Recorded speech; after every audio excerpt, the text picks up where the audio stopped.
Vous verrez le ciel ouvert et les anges de Dieu montant et descendant sur le Fils de l'homme.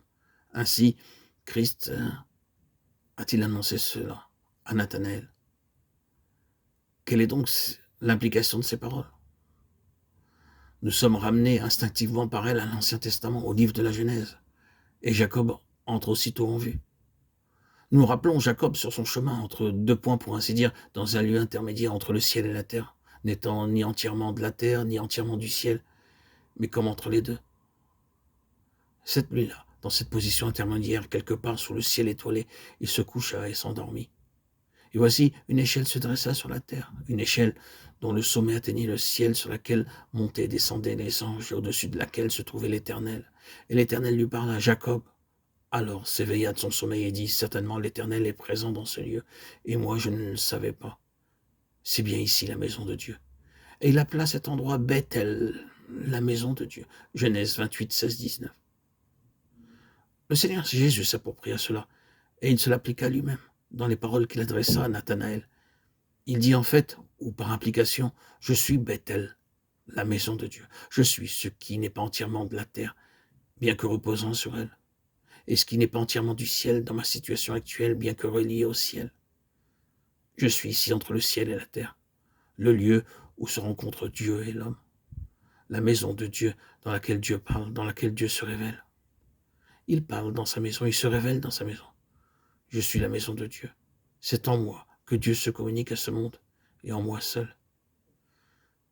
Personne ne vient au Père que par moi. Il aurait bien pu ajouter encore, bien qu'il ne nous soit pas dit qu'il l'ait fait, le Père ne vient à personne que par moi. Or, c'est précisément cette maison de Dieu, représentée par Christ, qui est la pensée, nous conduisant au témoignage pratique du baptême. Jésus, la maison de Dieu.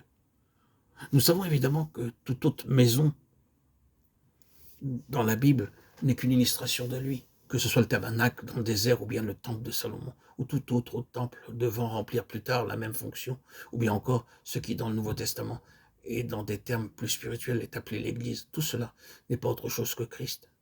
Mais c'est Christ. Dans la pensée de Dieu, c'est simplement Christ. Et il n'y a rien d'autre que Christ, et rien en dehors de Christ qui soit l'Église ou la maison de Dieu.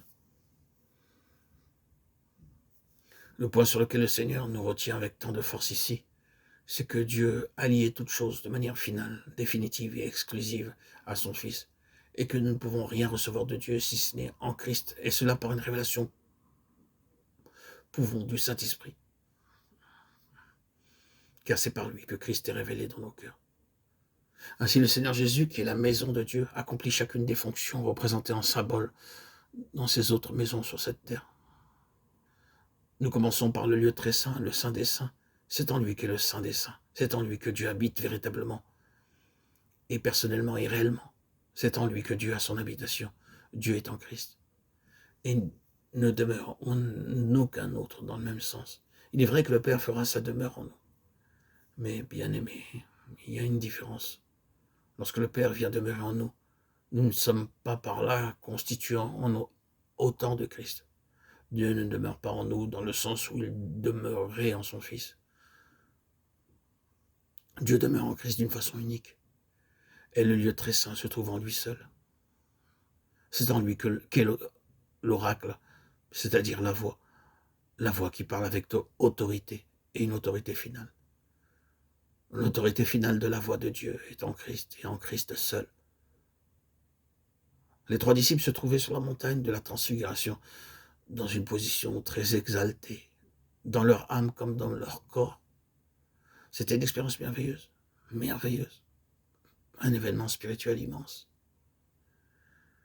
Mais alors, même que nous nous trouvons dans un état spirituel très élevé et exalté, rempli d'aspirations spirituelles et d'expressions spirituelles, nous pouvons cependant commettre les erreurs les plus graves. C'est ainsi que Pierre, animé des motifs les plus purs et des intentions les plus hautes, dit: Seigneur, il est bon pour nous d'être ici. Si tu veux, j'y dresserai 3 tentes, une pour toi, une pour Moïse et une pour Élie. Matthieu 17, 4. Et tandis qu'il parlait encore, comme si Dieu était intervenu, et ne lui permettait pas de continuer, mais lui disait: c'est assez. Tandis qu'il parlait encore, la nuée les couvrit, Et il vint des cieux une voix qui dit, « Celui-ci est mon fils bien-aimé, en qui j'ai mis toute mon affection, écoutez-le. » Ne commencez pas à donner expression à vos pensées, à vos idées ici, dans cette position. La parole d'autorité finale est en moi. Vous gardez le silence devant lui. Vos extases spirituelles ne peuvent avoir aucune place ici. Vous ne devez pas être influencé par vos sentiments, si exaltés soient-ils. Sa voix, la voix irrésistible de Dieu en Christ, est la parole finale d'autorité. C'est l'oracle qui est en lui, comme il était dans le sanctuaire de jadis.